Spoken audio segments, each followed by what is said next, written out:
Hola, ¿qué tal, manito y manita? Y toda la gente ya saben que ando picante, manito. Ya hoy día me tocó trabajar de plomero, manito. Yo usted ni sabe, hasta la caja piquiti. Yo me entiende, me tocó trabajar de plomero, mi gente. Usted ni sabe, vamos a demostrarle qué es el talento de ser plomero y con toda la plomería y tirando porra y usted sabe y mezcla y taqui.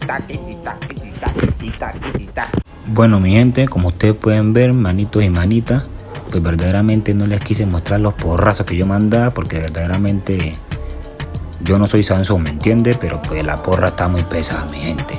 Ya, aquí como ustedes pueden ver, ese era el daño que había, mi gente.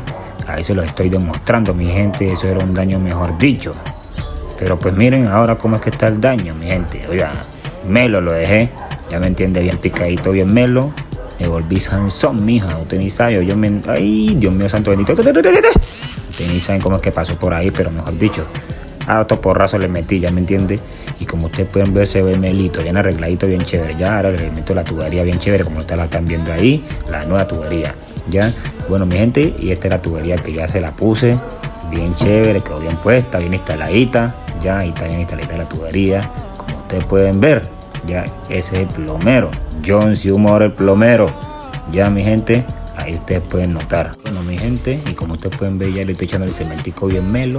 Ya, a lo más chéveroski, ya me entiende, lo más chéveroski, mi gente.